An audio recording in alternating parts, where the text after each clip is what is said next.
People are always predicting in movies what's next. And through sci-fi and fantasy movies, it's humanity imagining the next. The combined effort of all these films working is driving humanity forward. I really like this idea that a lot of our images of the future and how we perceive the future come from how designers like yourself design the future for us, right?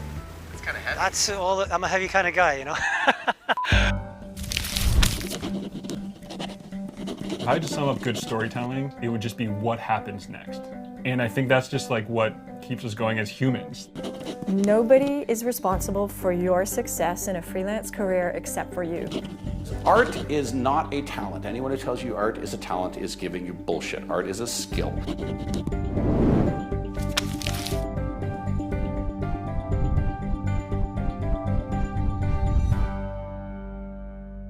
The film industry is one of those rare places that you can be in the world where you can find yourself on a warship at the top of a mountain. You can be creating, you know, an elf's lair. You can be 200 years in the past as they're making the first strides towards steam technology and building devices and workshops that are going to be driving that story forward. It's all those things that you want in life that you get to do, and it's even the things that don't exist. You're making them up. You're getting to live this fantasy and help others live it. Those are the things that really drive me. My name is Matt Middleton, and I'm a production designer in film and television. I also work as an art director on some projects. I work as a set designer. It's where the most exciting opportunity is at that time. That's where I'll go.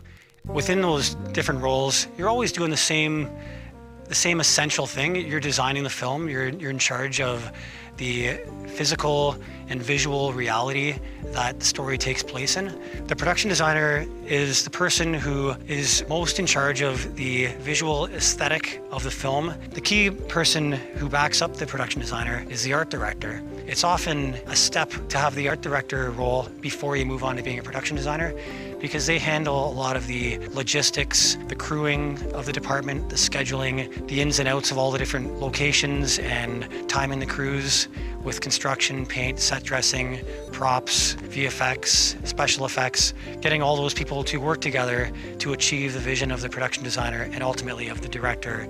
And in many cases, we're trying to create a more compelling vision of reality than exists. And that's what's exciting about film, and that's what draws me to it. Show me my car. Once the production designer comes on, they start to really dive deep into the settings and the props and the culture of this world and what they do. Production designers are always passionate about research and detail and seeking out new sources of information so they can get it right. It's really important that a director cares about those things, because the director is the most important collaborator with the production designer. You work with them to realize the vision that they are taking the lead on. It's their interpretation of the script, but they're hiring the production designer that they feel is going to be in sync with them and give them what they need while they're busy with a million other things, as directors are. When you're starting out, you're always trying to make a project that looks bigger than what you have. You're always trying to produce a big budget feature on a no budget, scraped together with your friends and some borrowed money and gear. And that can be a challenge. When I'm approaching a budget that has limits, what I'm trying to do is I'm trying to create a world based on what is out there that I can make use of in the real world that will get us most of the way there. I'm going to be looking for a location that has 90% of the aesthetic that I think is suitable for the film. And then I'm also going to be looking at the things that are within that location that are not right. So a great way to approach it is to go into a location, strip out the things that aren't fitting the aesthetic of your film, and put in a couple elements that just really emphasize and hit the nail on the head to make it perfectly your set. Those little details go a long way to create that convincing reality. Who is she?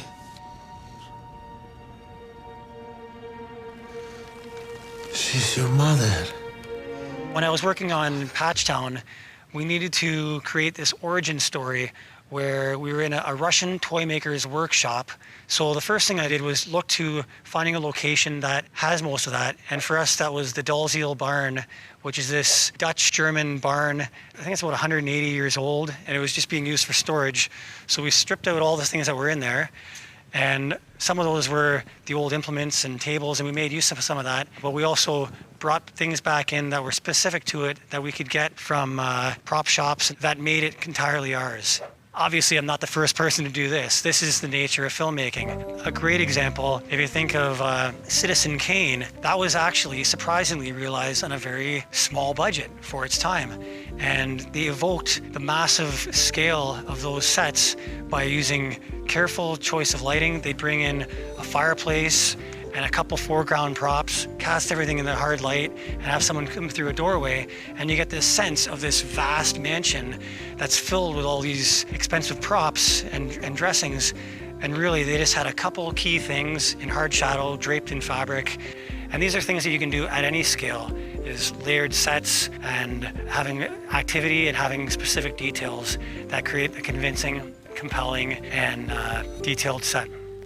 Critical thing when you're going out there and you're designing a world for your characters to live in and for the story to play out is that you have authentic locations or sets for your story. And it also needs to be compelling in that you want to be not just convincing and real, but also a place that people want to go and explore. They want to be seeing more of it. And in many cases, we're trying to create a more compelling vision of reality than exists. And that's what's exciting about film. And it's getting to go on an adventure every day I come to work.